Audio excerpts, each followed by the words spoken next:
Hello friends, IAS UPSC 2017 और विभिन्न state level के पीएससी और पीसीएस एग्जाम्स के लिए ये मेरी करंट अफेयर्स और एडिटोरियल्स की ऑथेंटिक सीरीज है। आज की डेट है 3 सितंबर 2016। द हिंदू एडिटोरियल्स जो हैं वो दो आए हैं। ये डिसरप्टिव डेब्यूट, ये एक हेडिंग है। दूसरा एडिटोरियल का हेडिंग है the terror in the Philippines.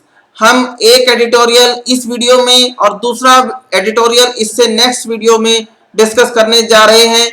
दूसरी बात यह है कि एडिटोरियल्स को मैंने पहले भी डे वाइज डिस्कस किया है और यूट्यूब के चैनल पर अपलोड किया है, लेकिन अब मैंने कुछ और सुधार किया है अपनी इस पूरी स्ट्रेटजी में। पहले मैं आर्टिकल जो पूरा एडिटोरियल होता है उस एडिटोरियल को कंप्लीटली एक रीडिंग देता था इंग्लिश में और उसके बाद उसको सिंगल नोट में हिंदी में समझाता था। लेकिन मुझे अभी कुछ लगा है कि यदि प्योरली हिंदी में आम भाषा में समझाया जाए तो शायद समय भी बचेगा और ज़्यादा फ्रूटफुल होगा, ज़्यादा लाभदायक होगा आप लोगों के लिए।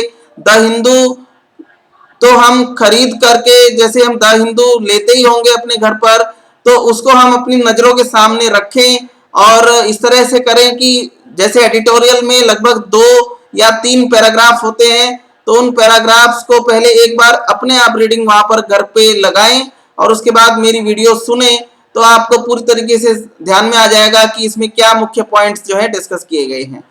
या फिर अपने जो बहुमूल्य सुझाव हैं वो इस बारे में आप मुझे नीचे कमेंट्स के तौर पे दे सकते हैं, क्योंकि जो मेरी पिछली स्ट्रेटजी थी वो बेहतर थी या फिर ये स्ट्रेटजी बेहतर है, जो आपको उचित लगे आप मुझे सुझाव दीजिए। आइए आज का हम 3 सितंबर 2016 का अपना पहला एडिटोरियल डिस्कस करते हैं द हिंदू में, ए डिसरप्टिव डेब्यूट। मुकेश अंबानी द्वारा रिलायंस जियो के माध्यम से चौथी पीढ़ी की 4th जनरेशन की 4G दूरसंचार सेवाएं प्रदान करने की योजना टेलीकॉम बाजार को हिला देगी, यही अपेक्षा थी। फिर भी मानना चाहिए कि महत्वाकांक्षी मूल्य निर्धारण द्वारा ग्राहकों को अपने पाले में खींचने की रिलायंस की जो योजना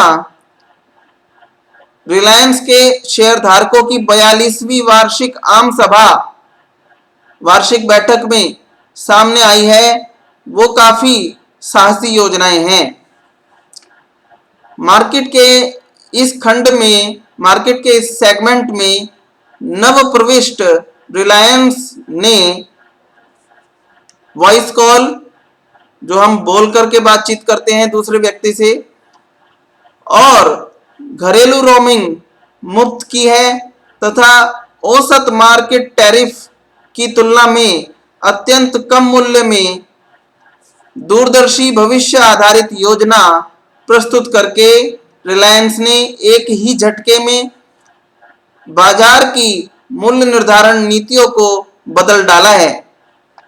मूल्य निर्धारण नीतियों के सामने चुनौती प्रस्तुत की है रिलायंस ने।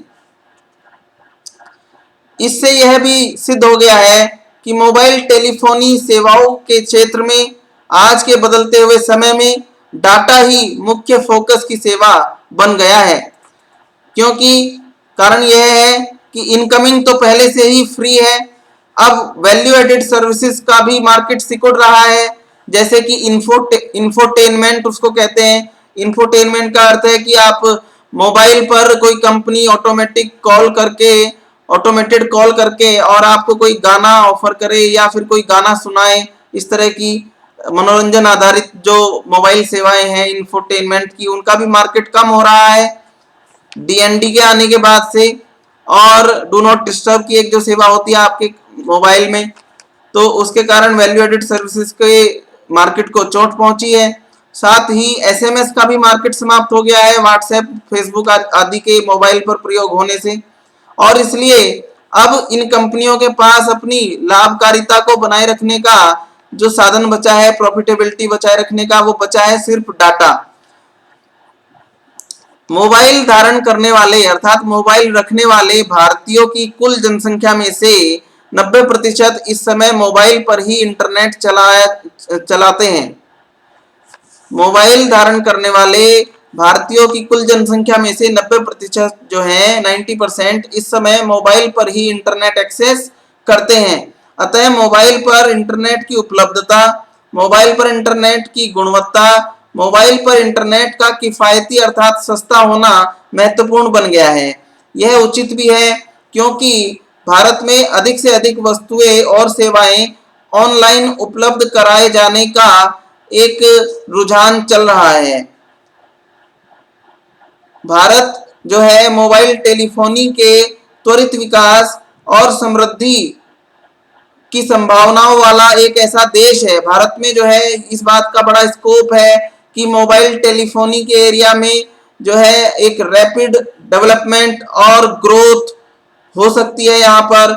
और यहाँ पर एक चीज और भी है कि यहाँ आर्थिक गतिविधि अर्थात क्रय विक्रय का एक बड़ा हिस्सा धीरे धीरे डिजिटल प्लेटफॉर्म पर अधिक मात्रा में उपलब्ध होता जा रहा है, क्योंकि बिलियंस की संख्या में लोगों ने मोबाइल इंटरनेट की तरफ अपना आकर्षण दिखाया है।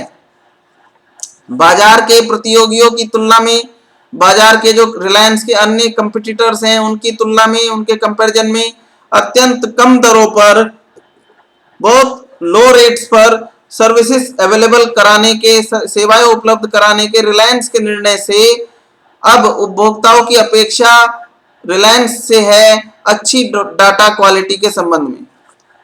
यानी कि हम जानते ही हैं कि जो मोबाइल कंपनियों की जो मुख्य समस्याएं हैं डाटा के संबंध में, वो हम उपभोक्ताओं के नजरिए से यदि देखें तो उसमें यही है कि जितना इंटरनेट आपका फास्ट चलेगा उतना ही आपका डाटा अधिक खर्च होगा। और इस प्रकार से जो डाटा के संबंध में कंपनियों के ऊपर कहा जाता है, एक आरोप लगाया जाता है कि आम उपभोक्ता का ये दृष्टिकोण हो सकता है अक्सर कथित तौर पर कि डाटा कंपनियां जितना डाटा हमें बताती हैं कि सपोज करिए 2 GB डाटा उपलब्ध करा दिया गया है आपको, लेकिन उतना डाटा हमें मिलता नहीं है।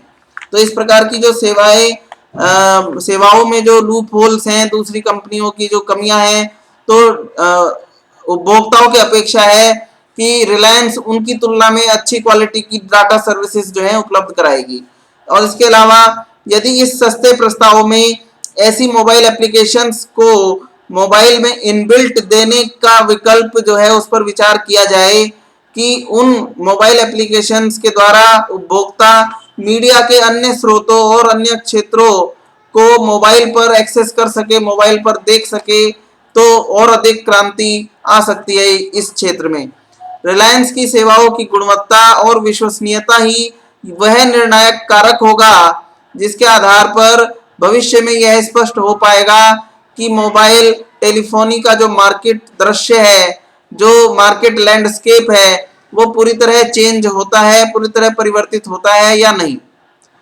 तो रिलायंस की सेवाएं और गुणवत्ता जो है उसकी, रिलायंस की जो quality and reliability of service है उस पर ही यह डिपेंड करेगा। वही एक डिसाइसिव फैक्टर होगा कि इस बात को तय करने में कि जो मार्केट लैंडस्केप है वो अच्छी तरह परिवर्तित होता है या नहीं।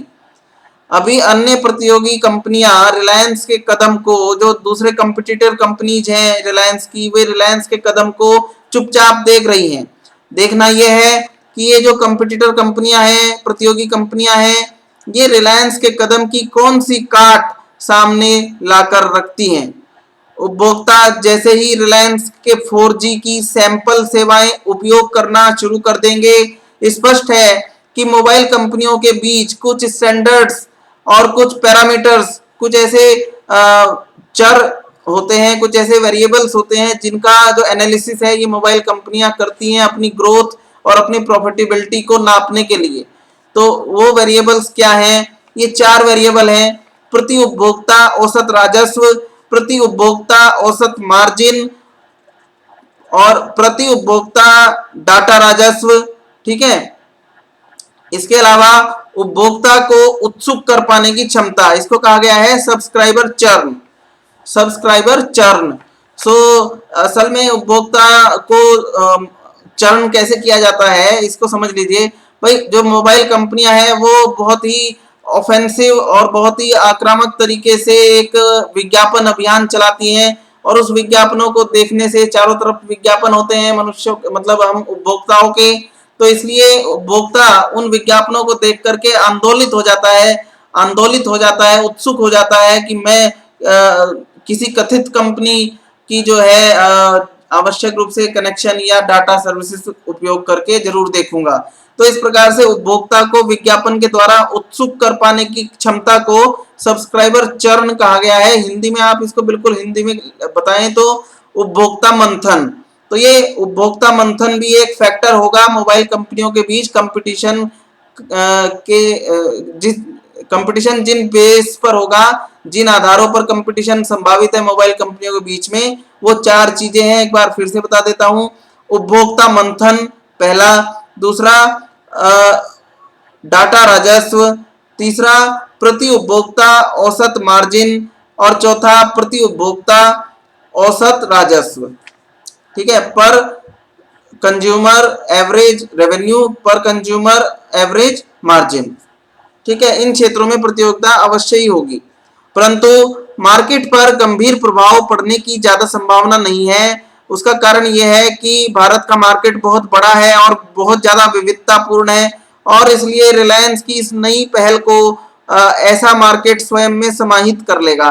ध्यान देने योग्य है कि मोबाइल का जो व्यवसाय है वो कम प्रचालन मूल्यों, लो ऑपरेटिंग कॉस्ट पर चलने वाला एक व्यवसाय है, जिसमें कि रिलायंस की जो धन एकत्रीकरण करने की क्षमता है, फंड रेज करने की जो कैपेबिलिटी है, उसका भी विषय है कि रिलायंस कितना धन रेज करके इस प्रोजेक्ट में इन्वेस्ट कर पाएगी। और दूसरी बात यह है कि मुकेश अंबानी को हवा की दिशा समझ करके चलना होगा, और ऐसा उनको तब तक करना होगा जब तक कि रिलायंस की ये साहसी योजना, जो कि शुरू में घाटे में चलने की ही संभावना नजर आ रही है ऊपर से देखने पर, तो जब तक यह रिलायंस की साहसी परियोजना प्रॉफिट में नहीं आ जाती, लाभ नहीं कमाने लगती, तब तक जो है मुकेश अंबानी को हवा की दिशा समझ करके ही आगे के कदम बढ़ाने पड़ेंगे।